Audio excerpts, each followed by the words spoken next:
Hello guys, നമുക്കിന്ന് പയ്യാമ്പലം ബീച്ചിൽ പോയാലോ? അപ്പോൾ ഇവരോട് എല്ലാവരും ടാറ്റ ബൈ ബൈ പറഞ്ഞിട്ട് നമുക്ക് പോവാം. നമുക്കില്ലാത്ത ടാറ്റ അളിയന് മാത്രം. അങ്ങനെ വീട്ടിലെല്ലാവരോടും ടാറ്റ ബൈ ബൈ പറഞ്ഞ് ഞങ്ങളിപ്പോൾ പോകുന്നത് പയ്യാമ്പലം ബീച്ചിലേക്കാണ് കേട്ടോ.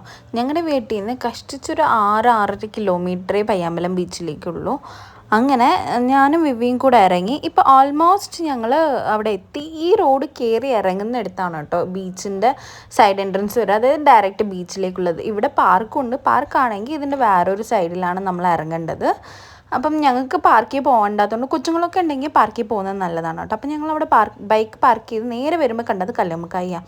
അപ്പോൾ എനിക്ക് കല്ലുമ്മക്കായിനോട് ഒരു വല്ലാത്ത അഡിക്ഷൻ ഉള്ളതുകൊണ്ട് ഞങ്ങൾ ബീച്ചിലേക്ക് പോകുന്നതിന് മുന്നേ വാങ്ങിച്ചു. റിട്ടേൺ വരുമ്പോഴേക്കും തീർന്നു പോയാലോ എന്ന് വെച്ചിട്ട്. അപ്പം ബീച്ചിലേക്ക് നമ്മൾ ഇറങ്ങുമ്പോൾ തന്നെ അവിടെ ഡേഞ്ചറിൻ്റെ സൈൻസൊക്കെ വെച്ചിട്ടുണ്ട്. കാരണം കടൽ കുറച്ച് ഇതായിട്ടാണുള്ളത്, റഫായിട്ടാണുള്ളത്. അപ്പം നമുക്ക് ഇറങ്ങി കുളിക്കാനൊന്നും പറ്റില്ല. പിന്നെ അവിടെ ഇരുന്നിട്ട് നമ്മൾ കുറച്ച് ഉള്ളിലേക്ക് പോകാതെ കുറച്ച് കളിച്ചിട്ടൊക്കെ തിരിച്ചു വരാം. അങ്ങനെ ഞങ്ങൾ അവിടെ ഇറങ്ങി അങ്ങോട്ടേക്ക് പൊയ്ക്കൊണ്ടിരിക്കുമ്പോൾ അവിടെ ക്യാമലിനൊക്കെ വെച്ചിട്ടുണ്ടായിരുന്നു. നമുക്കതിൽ കയറി വേണമെങ്കിൽ റൈഡ് ചെയ്യാം, അതുപോലെ തന്നെ ഫോട്ടോസ് വേണമെങ്കിൽ എടുക്കാം. അപ്പോൾ അവിടെ കുറേ പേര് എന്താ പറയുക, അതിന് ക്യാമലിൻ്റെ മേലെ കയറി റൈഡൊക്കെ പോകുന്നുണ്ടായിരുന്നു. കൊച്ചുകുട്ടികളാണ് അധികം പോയിക്കൊണ്ടിരുന്നത്. എനിക്ക് ഭയങ്കര പേടിയായിരുന്നു അത്.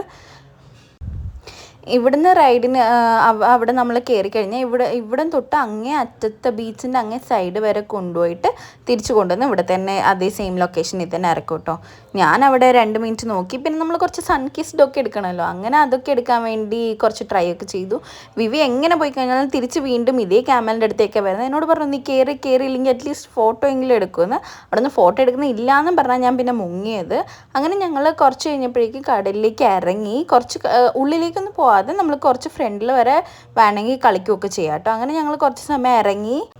അങ്ങനെ ഞങ്ങൾ അവിടെ നിന്ന് വെള്ളത്തിൽ കളിച്ചു. കുറച്ച് സമയം അവിടെ നിന്ന് സെൽഫി, ഫോട്ടോ, വീഡിയോസൊക്കെ എടുത്തു. അതുപോലെ നമ്മുടെ സൂര്യൻ സൺസെറ്റ് ആവും തോറും വെള്ളത്തിൻ്റെ ഈ തിരകളുടെ വേഗത ഉണ്ടല്ലോ, അത് ഭയങ്കരമായിട്ട് കൂടിക്കൊണ്ടിരിക്കുകയായിരുന്നു. പിന്നെ കുറച്ച് സമയം ഞങ്ങൾ അവിടെ നിന്ന് വീണ്ടും കുറച്ച് സമയം കളിച്ചു. അതുപോലെ കൊച്ചു കുട്ടികളൊക്കെ ഉണ്ടായിരുന്നു, കുറച്ച് ഉള്ളിലേക്കൊക്കെ പോയി കളിക്കുന്നുണ്ടായിരുന്നു. പിന്നെ അവിടെ നിന്ന് കുറച്ച് സമയം നോക്കി. അപ്പോഴേക്ക് സൺസെറ്റൊക്കെ ആയിട്ടുണ്ടായിരുന്നു. അങ്ങനെ ഞങ്ങൾ അത് കഴിഞ്ഞ് അവിടെ നിന്ന് കയറി. കുറച്ച് അവിടെ സൈഡിൽ കുറേ പേര് ഇരിക്കുന്നുണ്ടായിരുന്നു. ഞങ്ങളും അവിടെ പോയി കുറച്ച് സമയം ഇരുന്നിട്ട് കാഴ്ചയൊക്കെ കണ്ടു അവിടെ നിന്ന്. അതേപോലെ അവിടെ പട്ടം ഉണ്ടായിരുന്നു. അങ്ങനെ ആ വ്യൂസൊക്കെ കണ്ട് കുറച്ച് സെൽഫി, ഫോട്ടോസ്. പിന്നെ ആ ക്യാമലിൻ്റെ അടുത്തേക്ക് ഞങ്ങൾ ഒന്നും കൂടി പോയിട്ടുണ്ടായിരുന്നു, കയറണോ വേണ്ടോ എന്നുള്ള കൺഫ്യൂഷൻ. അങ്ങനെ ഞങ്ങൾ അവിടെയൊക്കെ പോയി. പിന്നെ വീണ്ടും ഒന്നും കൂടെ കുറച്ച് സമയം ഇരുന്ന് വീണ്ടും ഒന്നും കൂടെ കടലിലേക്കൊക്കെ ഇറങ്ങി. വീണ്ടും പിന്നെ തിരിച്ചു പോകാൻ നേരത്തെ ഞങ്ങൾ കുറച്ച് കാലൊക്കെ കഴുകാനായിട്ട് പിന്നെ പോയി. കാലൊക്കെ കഴുകി ഞങ്ങൾ നേരെ തിരിച്ചു വന്നു കേട്ടോ.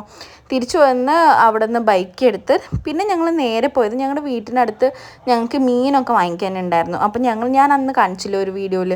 ആ വീഡിയോയിൽ അതേ സ്പോട്ടിലേക്കാണ് ഞങ്ങൾ പോയത്. അവിടെ നിന്ന് മീനൊക്കെ ഉണ്ടായിരുന്നു, നല്ല ഫ്രഷ് മീനായിരുന്നു കേട്ടോ. എല്ലാം ഞങ്ങൾ അവിടെ നിന്ന് നെയ്മീനാണ് വാങ്ങിച്ചിരുന്നത്. അതാണ് ആ ചേട്ടൻ കട്ട് ചെയ്തുകൊണ്ടിരിക്കും. ഇതാണ് കേട്ടോ ഞങ്ങൾ വാങ്ങിച്ച മീൻ.